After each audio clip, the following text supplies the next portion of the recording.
Happiness leads to mental health, which is a peaceful, easy state of being. Chapter 1. The happiness of being mentally healthy / peace of mind. What is a mentally healthy person? You're just your own natural purity as a loner person. The more you're true to that, the happier you are. People get brainwashed by the world. They want to be bigs hots, get respect, be admired, etc. What do you know what other people think about you, and why should you care? If I love someone, I show love. I can't control if they love me or not, so I don't care. If the love is not returned, that's okay, I'm happy with myself, plus there are 7 billion other lonely hearts looking for attention. I simply am who I am. That's the happiest anyone can be. My ideas. Here is a mix of some of my ideas and ideas from the field of psychobabble as to what constitutes mental health or life mastery. Know your soul, essence, or purity as a human being and live by it, not allowing the world to brainwash you with its artificial values. Able to pay your own way through life. Able to feel the emotions inside of you, control and understand them. Able to be empathetic, feel for other people, feel what you think they must be feeling. Knows that life is about the search for pleasure and happiness and does it. Able to love at least one living thing, be it animal or human. Try different things to discover who you were born to be, what you were born to do by nature. Has a noble sensibility that he or she was born with special talents given by the Creator, which he or she must purge them all the time. Don't break any laws that hurt or exploit other people and animals. Don't fall for the lie that you have a hidden, mysterious subconscious mind. You're an artist of your life. Everything you think up in your conscious mind is your reality. There is nothing hidden inside of you that affects who you are. Whatever happened in the past has no bearing on your life now. You create your life every day. Have fun in life. Live an interesting life for you, not what the world wants. Ideas from psychobabble literature. Strive to improve your daily life. Minimize your problems, build stronger relationships with people, make your life more comfortable, enjoy yourself. Improve your skills at recognizing emotions in others. Develop emotional self-control over negative emotions. Maximize emotions that make you feel good. Analyze where you fit on Maslow's hierarchy of motives. How can you move to self-actualization? Set goals both to achieve success out in the world and achieve peak experiences with self-actualization. Determine your need or desire for social and intimate relationships and do the work it takes to create such relationships and culture them. You can improve such relationships by reading both My Love and Family books. Improve your communication with other people in speaking and body language. Try not to use stereotypes in judging other people. Treat everyone as a unique individual. Think independently of the world's knowledge to have your own voice. Are you a leader, a follower, or a maverick with your own ideas? Describe your personality. What are your problems or flaws? How do you improve them? Do you have early bad experiences that are screwing you up now? How can you get over them? Do you have the ability to relax and minimize stress?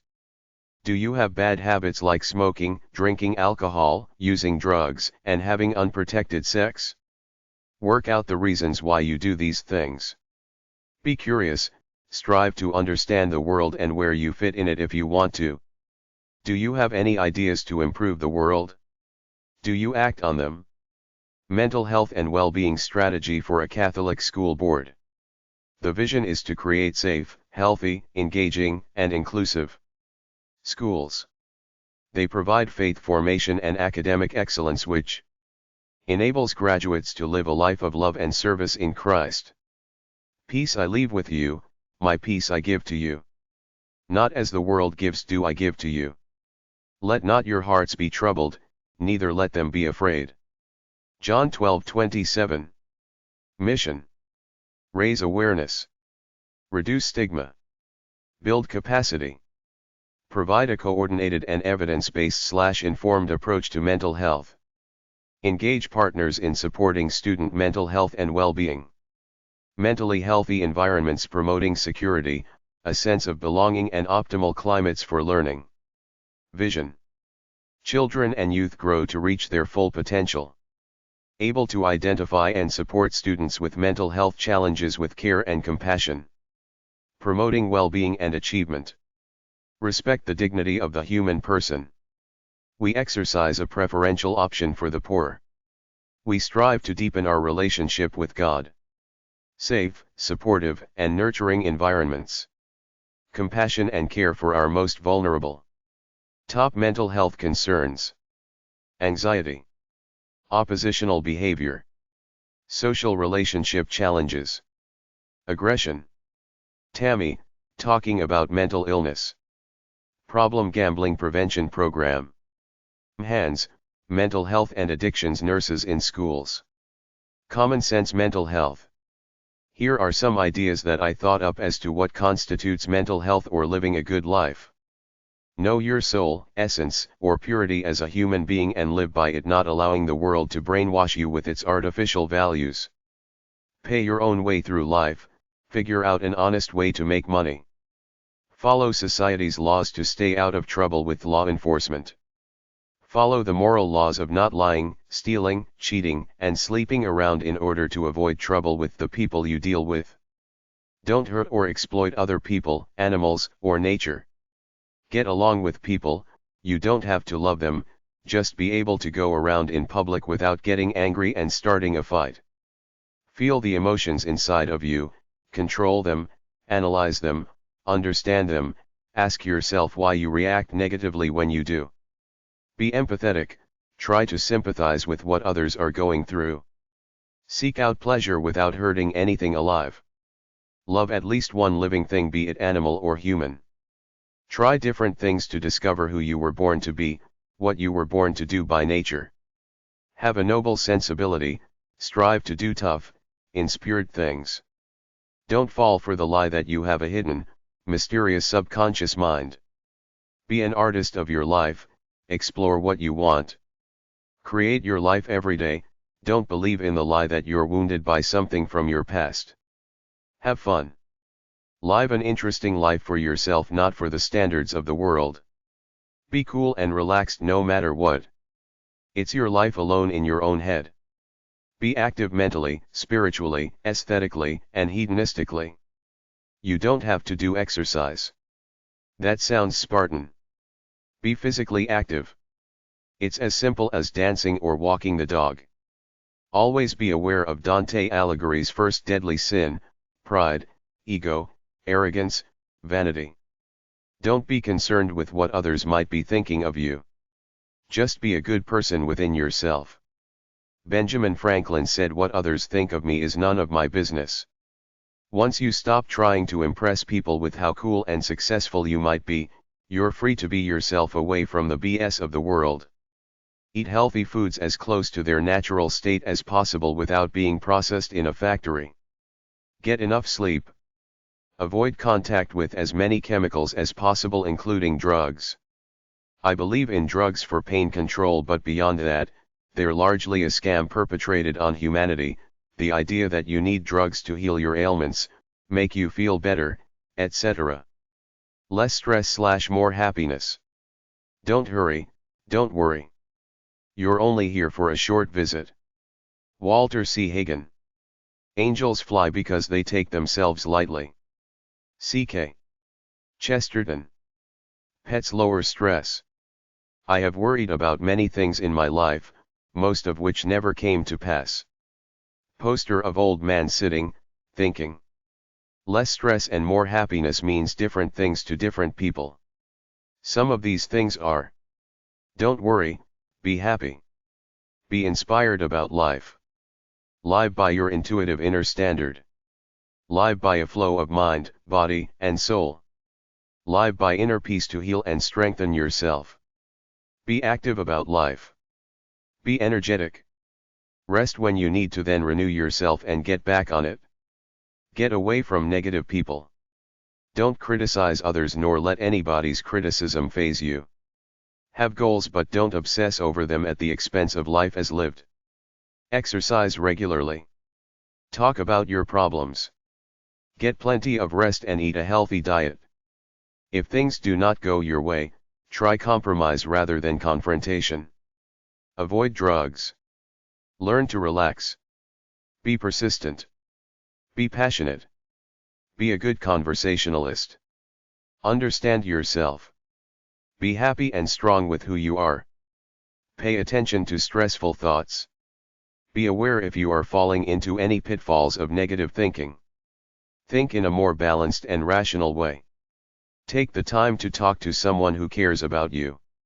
Express feelings you might have been holding in. Do something that will make you laugh. Watch a funny movie, read a funny book. Take it easy, enjoy your life. It's too short. Relax. Be positive. Take failure as a challenge to be better in a healthy way, or don't take it hard at all, just another transient experience of life. Love yourself. Simplify your life.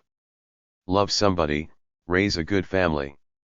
Ponder the deep spiritual questions of life. Try to find meaning and purpose to your life. Try to find meaning and purpose in the daily things you do. Be kind to others.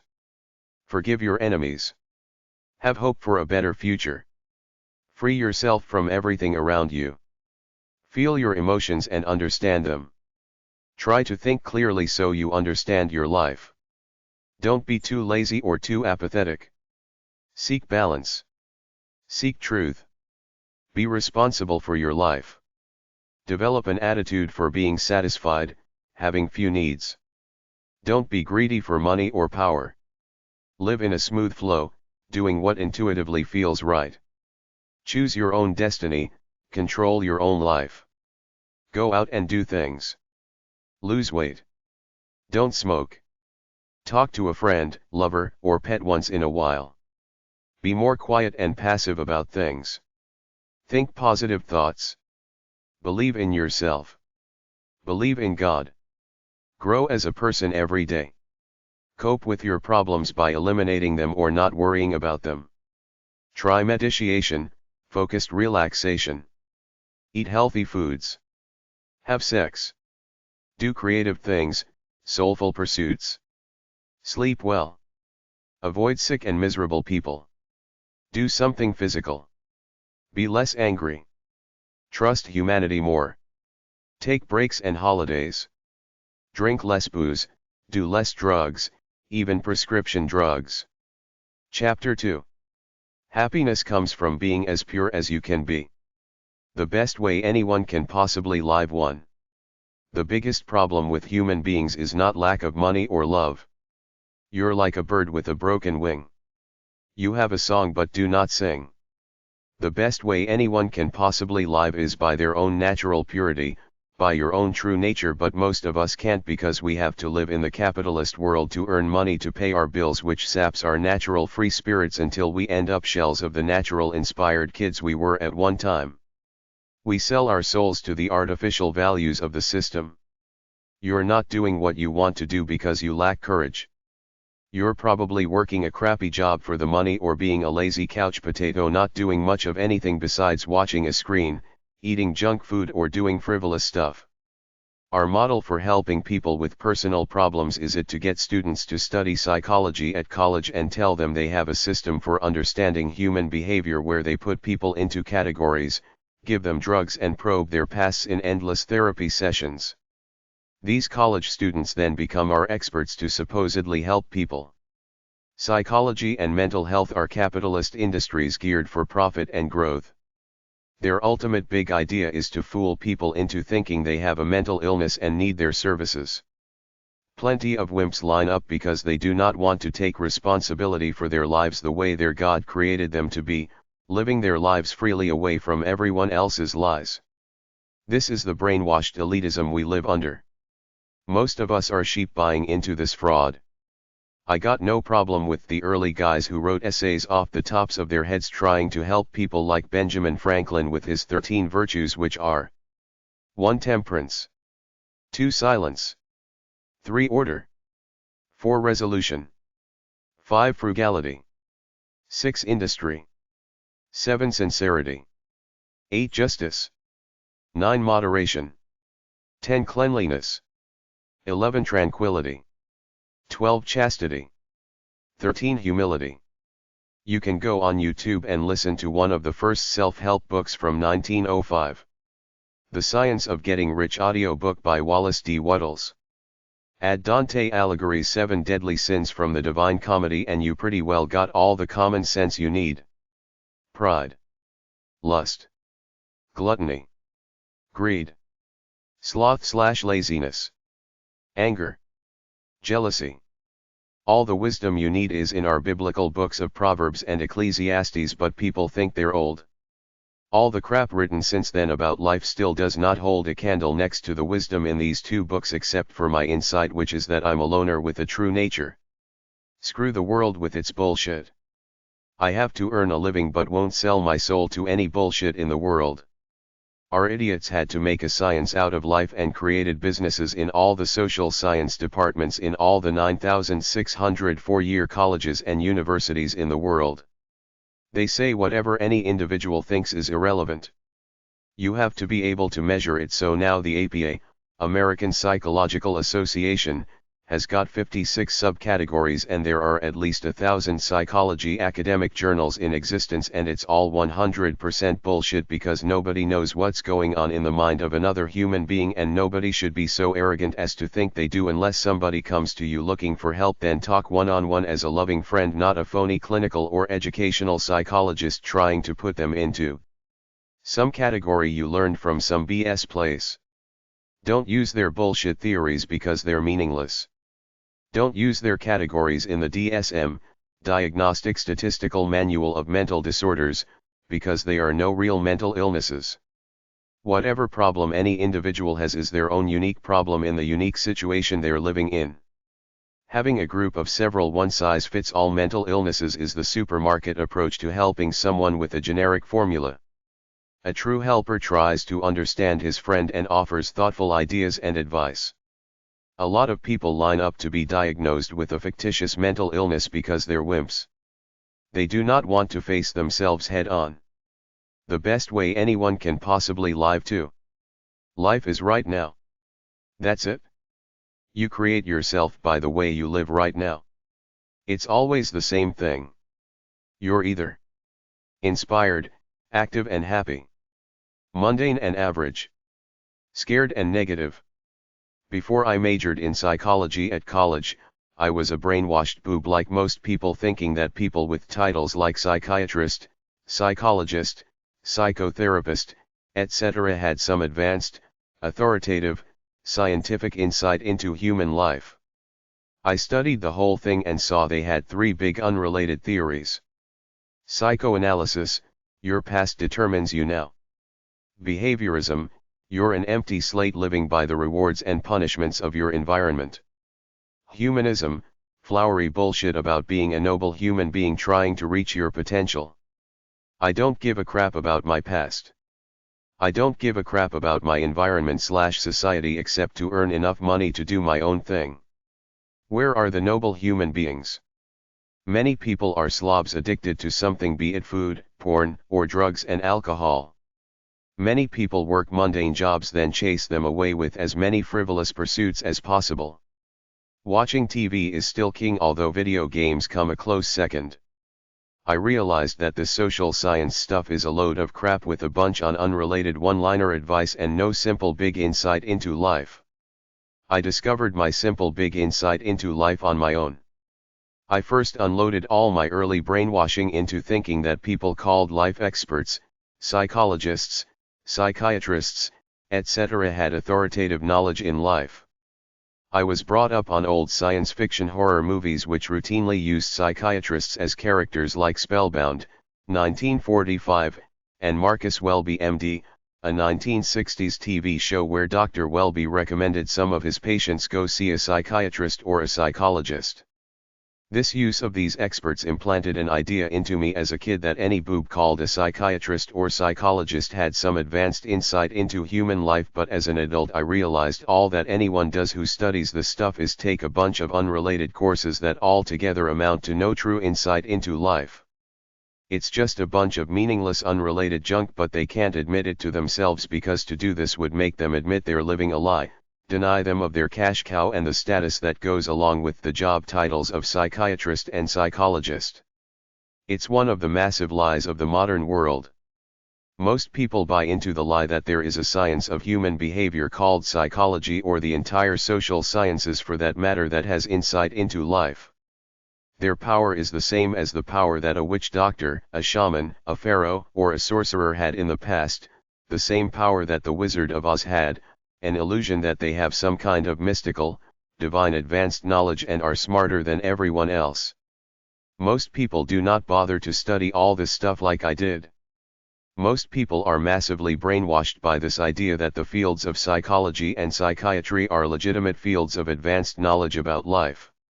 Anyone who calls themselves a psychologist or psychiatrist and pretends to know deep, advanced stuff about life is a liar and a scam artist. Every individual is a loner with their own reality. Most people get brainwashed by the world and follow its artificial values to some extent. The only enlightened people realize they have a true nature given by God at birth. Their only purpose in life is to know this true nature, then have the courage to live by it by releasing the natural energy they feel within themselves most days when they get up, barring a few rest days here and there. Beyond that, no one knows what anyone else is thinking, and no one will until we evolve to telepathy. So stop being a busybody trying to figure other people out, trying to know what they're thinking. If you think you know and press them on it, most will never admit to anything because they got egos. Everybody is protecting themselves. Some are playing one-upmanship games with others, but no one will ever admit to it, so I don't try to analyze people. I just try to be straight, polite, and friendly and leave it at that. That's it. Many people have studied ancient history, the paranormal and religion looking for the answers to the deepest questions of life. At the end of the day, we got several thousand people who claim to have had near-death experiences, we got some people who claim to have been possessed by demons and were exorcised, and we got some strange events that could have been faked or true. I saw a video of scratches appearing on a guy's body in real time claiming he was possessed. Many of us want a supernatural afterlife, but all I know for sure is to live bravely and die bravely. According to the Penn and Teller Showtime TV show Bullshit, Gandhi and Mother Teresa were selfish fakes. The Dalai Lama presents himself as a smiling, happy guy, but within the Buddhist culture, monks are the elitists at the top living lives of luxury while everyone else worship them and gives them money. You can't righteously put people into categories, but the psychobabble industry does, and most people buy into it because they're brainwashed wimp victims. Many people want to be diagnosed with a mental illness to take the responsibility for their lives away from themselves and blame it on some fake idea that's beyond their control. We can't admit that anyone who analyzes their life and concludes I have a true nature that I will live by is more enlightened than anything any human being has ever created about life in all those social science courses at college.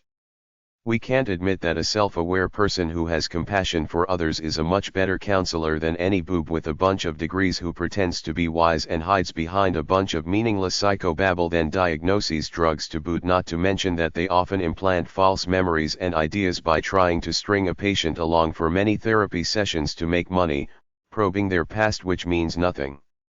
All that means anything is your state of being right now, either naturally inspired, following the world's artificial values, couch potato. There are no great theories of life that are going to make someone happy forever. Everything is momentary. You're either inspired, know how to live an inspired life and do it, or you're mundane. The best you can do in life is know you're a loner soul just like everyone else, a loner with your own essence known to no one but you. You will never know another human being on a profound intimate level, so don't be nosy. Don't pry. Don't overestimate romantic love. It's a temporary spray of hormones that dies down. If you want true unconditional love, love animals, or love God, some supernatural character that is always available in your imagination. Know your soul, true nature, or essence and live by it. Do that by striving to release your natural energy almost every day barring rest days to match an inner standard you should feel given by your creator at birth that tells what you should do and need to do. Follow this inner voice to be the natural you. Try not to live by the artificial values of the capitalist pop culture psychobabble matrix with the system imposing its ideas on you. You have to earn money to pay your way, but beyond that, you don't have to buy into the government as some force over you, the lies they teach in school, the news, the ideas of coolness, fashion, social norms, or psychobabble. The worst you can do is to waste your life on meaningless stuff like sitting around watching frivolous stuff on a screen, trying to be cool or get attention from other people, living for your ego, how you think others see you, being addicted to some negative stuff like drugs, alcohol, food, home decor, etc. If you want to help someone, the best you can do is to help them one by trying to be a true friend, not putting them into some fraudulent category created by the system then giving them mental health drugs. Almost all problems of the mind are problems of the spirit. A few people get hit in the head or negatively impact their organic brain chemistry with drugs, alcohol, and bad living, but most mental problems are the result of living a wimpy, weak life. You create your own biology. Your brain deteriorates if you're a mundane nobody not doing anything inspired. It takes courage to analyze your life then live by it, to follow the narrow road of doing what you feel you should by an inner righteous standard. Sociology is the fictional field or pretending to study entire societies. There are not two people anywhere that truly know each other. How can you possibly study entire societies? You can't measure mental illness or study people en masse.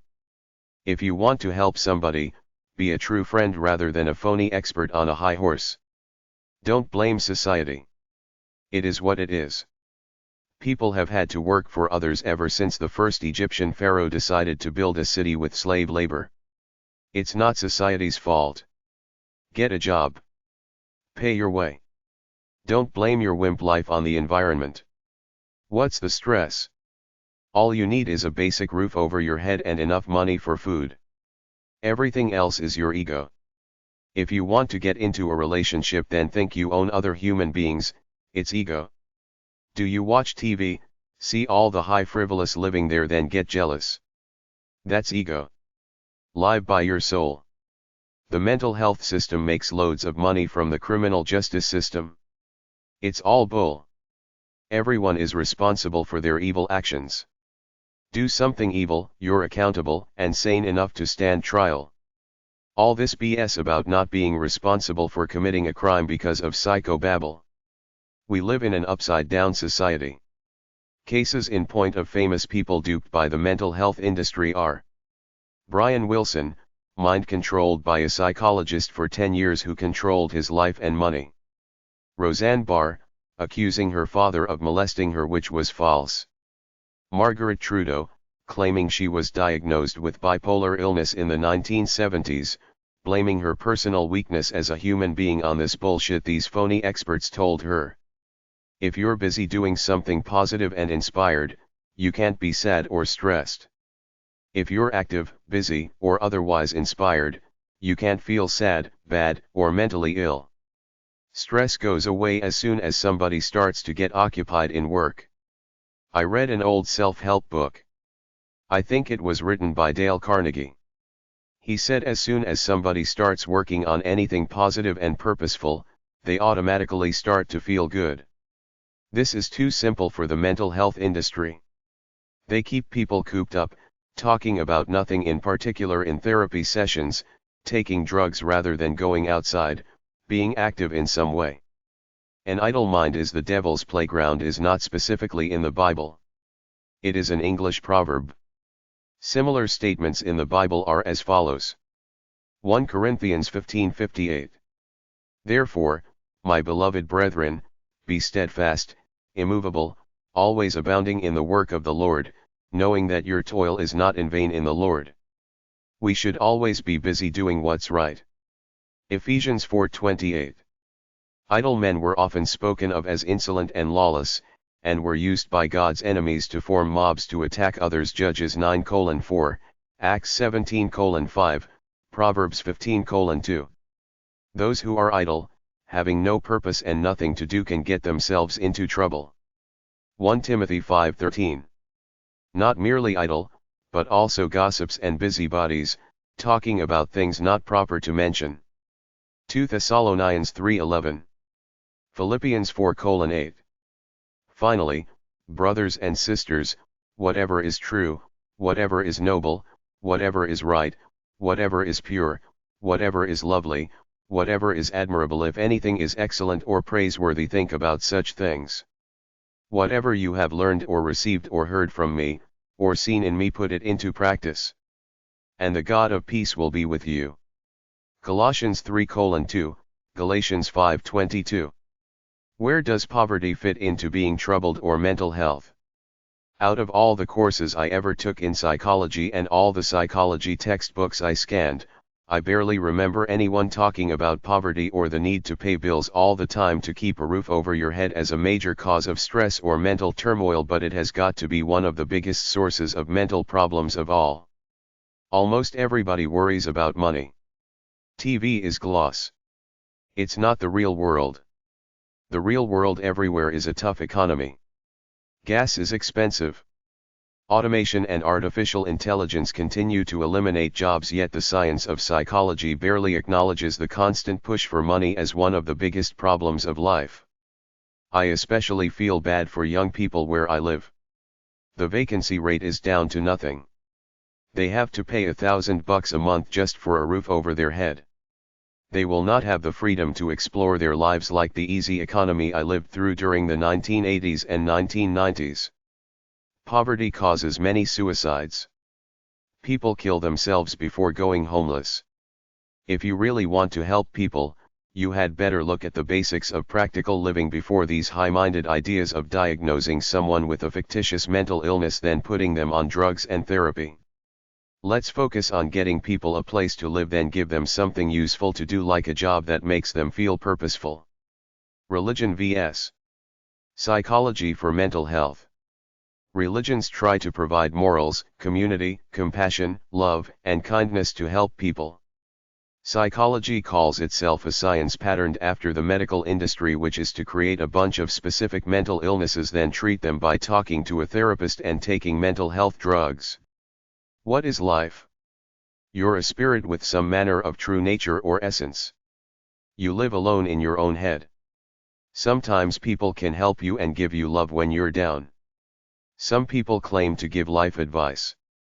Some people claim to benefit from such advice. You wake up every morning by yourself. Your holy book or therapist are not there. It's just you alone. You either make peace in your mind on your own or you don't. Many people have the holy book and the church community close by for support. To the therapist, you're one of many clients. They see you for less than an hour a week. There is no true intimacy there, just some kind of clinical bullshit. They claim you got a mental illness, and if you believe them, they got power over you. If you feel tired or troubled, rest. Figure it out on your own. Mental problems due to toxic people. Many people are in bondage to others, like children with rotten parents. A bad marriage, one person is abusing the other or both fight each other all the time. A toxic boss being demeaning because he holds the job over you. Trivial, bickering people anywhere who play own-upmanship games and want to make the people around them miserable. They get joy out of controlling others and making them feel bad. A lot of people are perfectly healthy and fine, but they have a relative who thinks they own them or tries to make them feel guilty. It's an epidemic everywhere that no one talks about. I heard many stories of children being brought up by abusive parents at unshackled.org or the Unshackled stories on YouTube. If you're a kid with a nasty parent, tell the people at school. If they don't do anything, call the cops, tell them you're not safe living with the parent. If they try to send you back later, refuse. Tell them you would rather live in foster care. If you're afraid because you got a nasty husband who earns the money, it's better to be free, earning your own money. You don't have to be abused by anyone. Toxic people never stop. Once a bully thinks you're his doormat, he won't stop. It always ends in disaster. Stand on your own. Regular partying, as in using alcohol and drugs, is not healthy. I used to think alcohol and drugs were fun. I did a bunch, then got tired of them by the time I was 27. I rarely touched them again because I couldn't get high, because I didn't want to get high anymore. I felt good straight. Booze or drugs couldn't take me to a magical place, so I stopped using them totally. As life went on, I saw people around me continue to use. Some of them couldn't stop. It gets worse than alcoholism and drug addiction. Some people can't hold down jobs. Some people become criminals to fund their addictions. Some become abusive, nasty, and violent. At one time, I thought drugs should be legal in a free country, but they cause so much devastation that it's not worth it. When the Brits dumped a bunch of opium into China, they created millions of hobo drug addicts. If you need drugs or alcohol, I say it's a negative problem that leads to other problems. A mentally healthy person does not need this stuff. Chapter 3. What they say success and happiness are. Common sense mental health. Here are some ideas that I thought up as to what constitutes mental health or living a good life. Know your soul, essence, or purity as a human being and live by it, not allowing the world to brainwash you with its artificial values. Pay your own way through life, figure out an honest way to make money. Follow society's laws to stay out of trouble with law enforcement. Follow the moral laws of not lying, stealing, cheating, and sleeping around in order to avoid trouble with the people you deal with. Don't hurt or exploit other people, animals, or nature. Get along with people. You don't have to love them, just be able to go around in public without getting angry and starting a fight. Feel the emotions inside of you, control them, analyze them, understand them, ask yourself why you react negatively when you do. Be empathetic, try to sympathize with what others are going through. Seek out pleasure without hurting anything alive. Love at least one living thing, be it animal or human. Try different things to discover who you were born to be, what you were born to do by nature. Have a noble sensibility, strive to do tough, inspired things. Don't fall for the lie that you have a hidden, mysterious subconscious mind. Be an artist of your life, explore what you want. Create your life every day, don't believe in the lie that you're wounded by something from your past. Have fun. Live an interesting life for yourself, not for the standards of the world.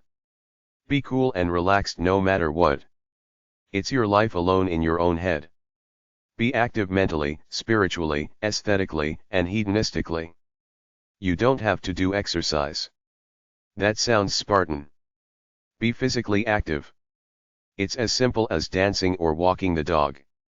Always be aware of Dante Alighieri's first deadly sin: pride, ego, arrogance, vanity. Don't be concerned with what others might be thinking of you. Just be a good person within yourself. Benjamin Franklin said, "What others think of me is none of my business." Once you stop trying to impress people with how cool and successful you might be, you're free to be yourself away from the BS of the world. Eat healthy foods as close to their natural state as possible without being processed in a factory. Get enough sleep. Avoid contact with as many chemicals as possible, including drugs. I believe in drugs for pain control, but beyond that, they're largely a scam perpetrated on humanity. The idea that you need drugs to heal your ailments, make you feel better, etc. 2 biggest rules of success: work hard, help others get what they want.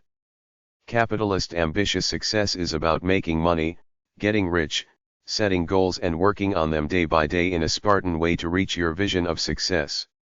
Ultimately, these are society's definitions of success. True success is doing what you want all the time. If you want success in the capitalist world, I suggest you go on money.com and forbes.com, then maybe get some money and business books. I've seen this phenomenon in many young people and many immigrants from poor countries. It's like work, work, work for success.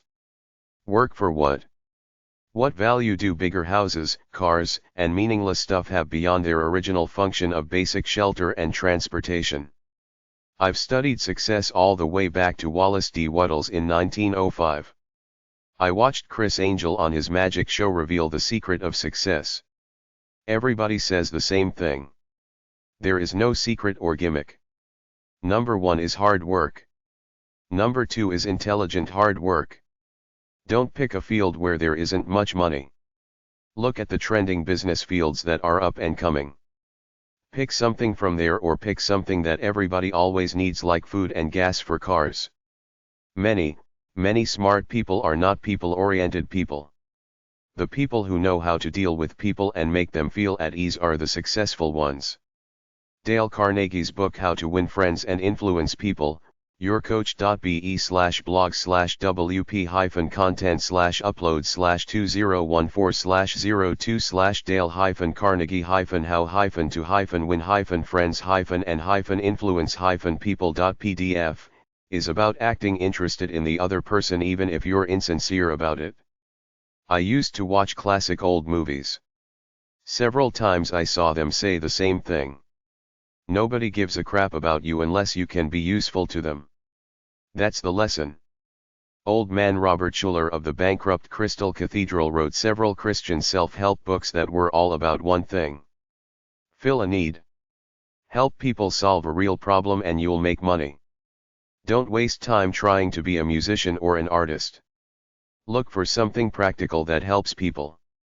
YouTube.com, The 5 Keys to Mastery, Film Rise Documentaries. This is supposed to be a cool movie about success with rock stars, celebrities, and such. Here are some notes I got from the page. I don't think it should be so dead serious. I think you should understand the joy of it, the fun of it. George Leonard, author, Mastery. Most people don't even know what their calling was. When you find your calling, you just see what you're supposed to do and why. Surrender to your passion. Practice. Instruction. Intentionality. Itch. Find your passion. Practice, practice, practice. Get a teacher. Visualize. Play the itch. Transcendent optimism. Some mastery videos on YouTube. Are these better than any raw, get a goal, go to work one-dimensional capitalist success videos? The Secrets to Self-Mastery interview with Dr. John DeMartini. Actualize.org. Daniel Goleman on Focus, The Secret to High Performance and Fulfillment. As a Man Thinketh, James Allen full audiobook. Rising Sun. Robert Greene Mastery on Between the Lines. George Leonard, Awakening Your Body's Energies, excerpt. Kelly McGonigal, The Willpower Instinct talks at Google. Talks at Google. The 5 Mentalities of Mastery. Robin Sharma. Robert Greene, Mastery talks at Google. Talks at Google. Robin Sharma, How to Achieve Greatness, Mastery, and Enduring Fulfillment. Self-help success stuff is free at the library. There are no great secrets to life and making money other than work hard at something that makes money. Find hundreds of books at the library. Hashtag 155-158, Psychology Self-Help. Number 331, Money. Number 332, Jobs. Hashtag 650-59, mostly number 658, Business. There are thousands of success videos on YouTube. They all say the same thing. Have goals.